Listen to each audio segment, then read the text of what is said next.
This manhwa revolves around the existence of the 7 malevolent dungeons, which are considered impossible to clear. In the ancient core dungeon, there are 3 paths guarded by powerful beings.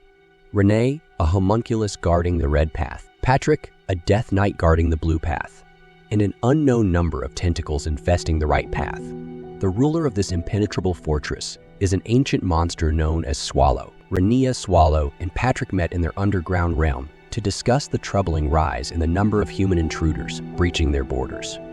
Renea, acting on an order from her master Lord Swallow, had spread among the nearby human villages a misleading book of facts about their realm meant to stop them from being interested in the dungeon. However, the book had not done its work all too well. Far more humans than even the cunning Swallow expected had come prowling into their domain, while Swallow was comforting Renea on letting the items dropped by the raiders be damaged.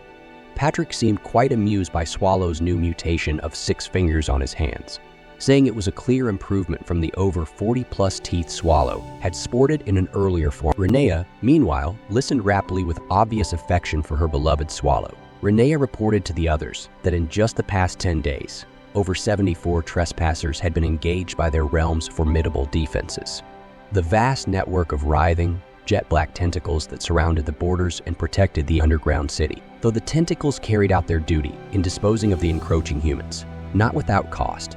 Many had sustained injuries in the battle, and a good number of the intruders' remains, such as weapons, had been utterly melted beyond recognition. It had proved quite time-consuming to repair the damaged tentacles. Swallow maintained that so long as they kept their true nature and abilities shrouded in layers of deceit and mystery, the ignorant humans would continue to not be drawn in out of plain curiosity, but stay too fearful to approach. Patrick disagreed, asserting that since first tasting danger, mankind had developed a tendency to greedily chase even greater thrills and risks.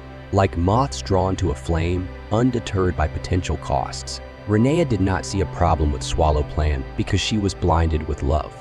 Their discussion soon turned from strategies to more lighthearted topics, though his latest plan to address the human problems had been dismissed as rather pathetic by the no-nonsense Patrick. There was item from the battle that was still in good condition, like the 14th sword of the 36th virtuous masterpieces, which Renea is also using one of them.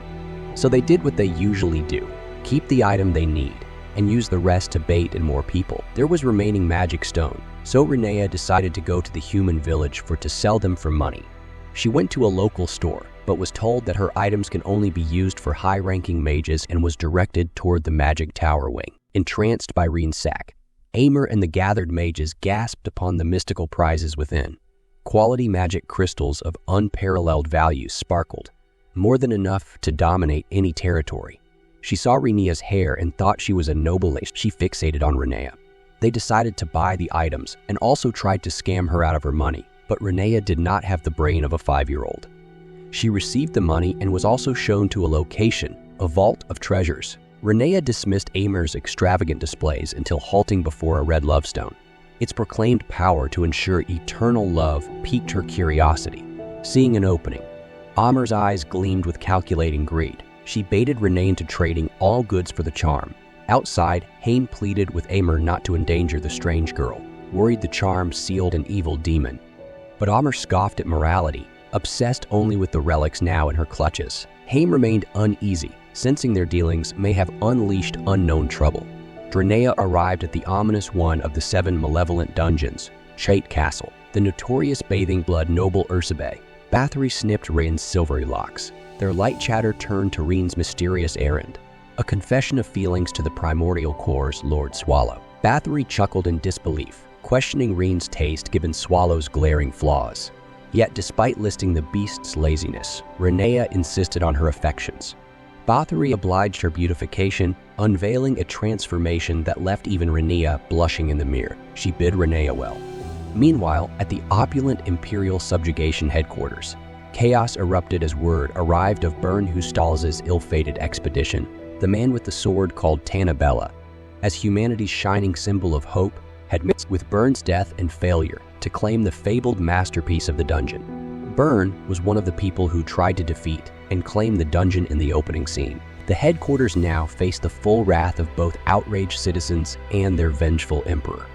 Suddenly, the Imperial Royal Magic Association's Third Eye appeared, revealing the royal family had taken interest. Their leader manipulated the situation, proposing to save the nobles from execution by having them reconquer the dungeon. They would deploy their creation, Nephrim, for this task. A hybrid that was unstable, Swallow polymorphed into a human form to conduct dungeon patrols, in place of the absent Renea, who has gone to the human town.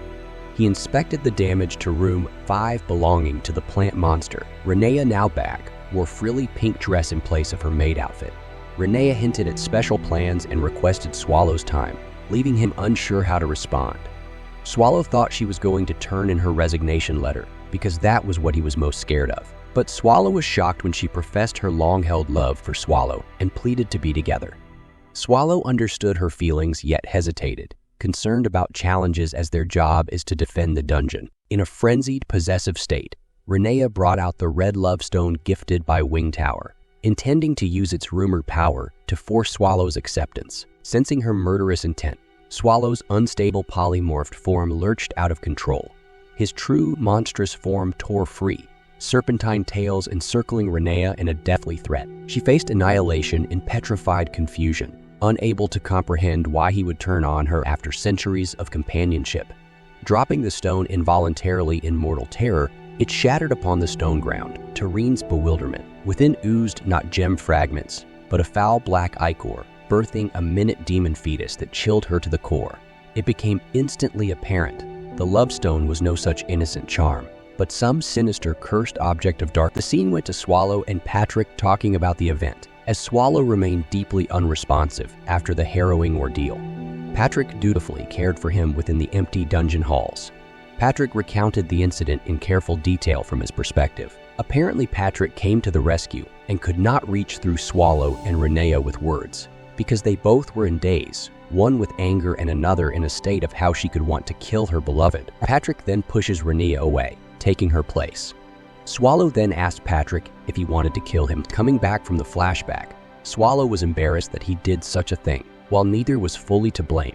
Patrick then stressed Renea's indispensable role in daily dungeon administration, far beyond combat, emphasizing her disappearance jeopardized the entire realm's stability. To find their beloved caretaker, Patrick gifted Swallow a finely crafted mana-stabilizing bracelet to prevent further outbursts in his monster state.